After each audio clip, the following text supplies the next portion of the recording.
Welcome to the Box Delights Hoplomachus playthrough.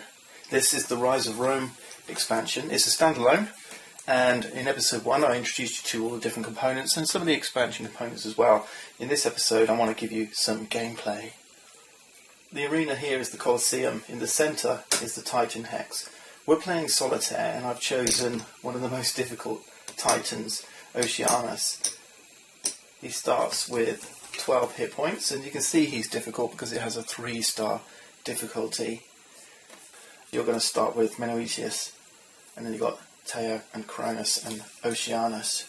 So Cronus is also a difficulty 3, Menœtius difficulty 1, Taea a 2. Each of these 4 Titan cards when you're playing solitaire has first on one side a description of how to set up and what the Titan shards mean, and I'll show you that as we get into gameplay. And on the reverse side is some AI, some artificial intelligence driven by their Titan dice. Again, I'll show you that once we get into gameplay. So here's Oceanus with his 12 starting health, these health chips, and it begins on this central Titan Hex. This is kind of like a platform from which the Titan emerges, surrounded by this pit, these 6 hexes here. These are spots you can deploy. You can also deploy from the Titan Hex when he starts moving off, so your gladiators can come up through this elevator in the centre of this pit. Your gladiators can also climb up out of these pits, but in doing so it means they can't use their attacks and their special abilities. All they can do on their first turn after deployment is crawl out of this pit. So I'll possibly show you that as we get going. Now, what Oceanus tells us is that each shard will grant the holder a blue die to their basic attack. Okay, so these are the shards, and they start inactive. It tells us here in the pillar setup that we place 2 health on each pedestal. So these are the 4 pedestals with a Titan shard. This is their inactive and active sides. Next it tells us that we can attack these pillars with our, just as if they were another enemy that we were attacking. And it also tells us that Oceanus does not leave the pit. Okay, Oceanus is going to stay here. Some of the other Titans will be marching around the board. Oceanus is going to stay here, and instead what he's going to do is he's going to summon his own units from out of the pit. The other thing this tells us is that we cannot damage Oceanus until we have at least 1 shard in our possession, and we can't destroy him, that's remove his very last health chip, until we have all 4 shards. The other thing is that he has a special, and we'll look at this when it comes to gameplay, but Oceanus isn't moving around. We can hit him once we've got a shard. We get a shard by getting rid of their health. But with these green dice, if he rolls a hit on those on his turn, then Oceanus is going to summon a gladiator from the Titan Hex. What's important too is that his movement, he will move around, he'll move in and out of these places in the pit, from the Titan Hex to the pit, and then we'll call forth gladiators up through this elevator. Okay, so that's how this guy is going to operate. We'll see it. It'll make sense once we get into gameplay. The other things we've done for setup is we placed a foothold in each of these crowd favour spots here.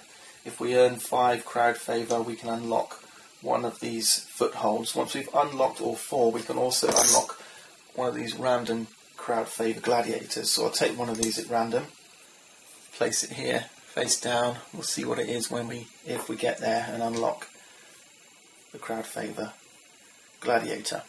In addition, we have to set up our bag full of gladiators. Now we're going to take 6 gladiators at random, so we're going to shuffle these.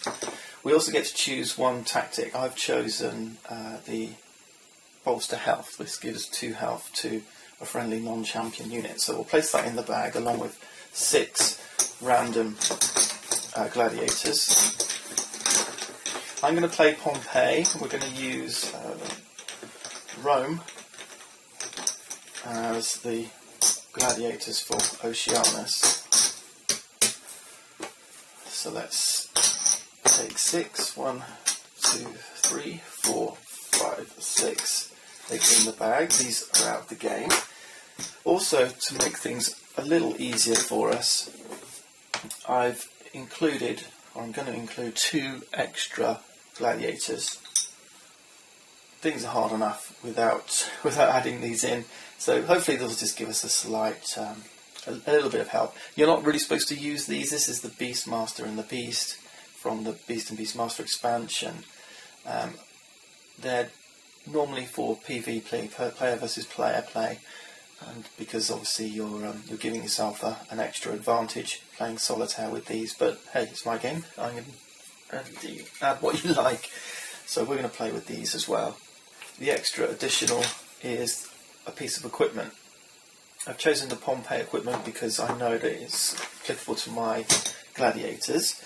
But you have a choice here. Normally you place health chips 1, 2 or 3 to represent the strength of a equipment box, a storage box, that you have to break open by taking away the health and then revealing the equipment inside. Now I've got these nice little Kickstarter chips here that I can use instead of health chips. So we've got one for representing 3 health, 1 health, 1 and 2 health, 2 and 3 health. That's a nice little design trick because there's always one available of strength 1, 2 or 3 available for either player. And you can choose, remember, you can put a 1 strength on here, which means you only have to hit it once to get the equipment, or 2 or 3. I'm going to put 3 on there, and you'll see why once we get into gameplay. But here's the thing. Every time you hit a health away, whether it be from a strongbox, from a shard, or from an enemy gladiator or titan, you gain 1 crowd favour. So I'm going to put 3 here. Now you can place this on either one of the 2 champion start points on your side of the board. So here or here, these are your deployment hexes. These are your 2 champion start points. Right, this is my side of the arena. So I'm going to put that, actually let's put it up here. So with 3 health, makes it a nice easy target to get some crowd favour. And we'll give this a shake up. And then we'll draw 4 of these at random, and these are going to be my starting units. So we've got the Mist Panther, Pompeian Guard,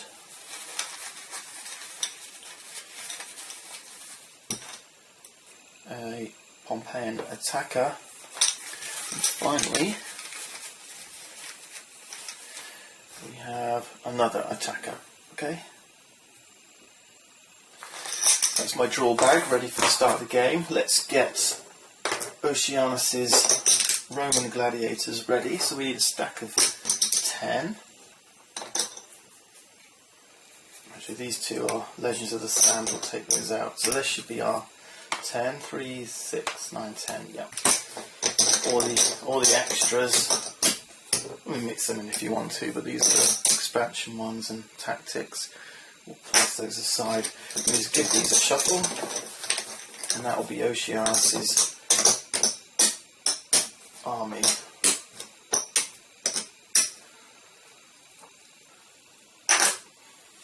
Okay, we're almost ready. Now we need to select our gladiator. And I've got a choice of 2. One that came with Blade's Edge, so we'll use Geta of Pompeii instead of Hoplomachus of Pompeii. I think with the extra strength, you really need that when you're playing the Titans, because it might be a while, except in PvP, before you can activate your champion. So Geta starts inactive on the other champion hex here, but with 10 strength. 3, 6, 9, 10 health. And we're ready to go. Remember, our aim is to take down Oceanus. We can earn crowd favour by taking health chips away, even from our own units. We can't hit Oceanus until we take down one of these shards, and we can't kill Oceanus until we take down all shards We've also got a bit of equipment here that we can break open and steal. Okay, ready to play?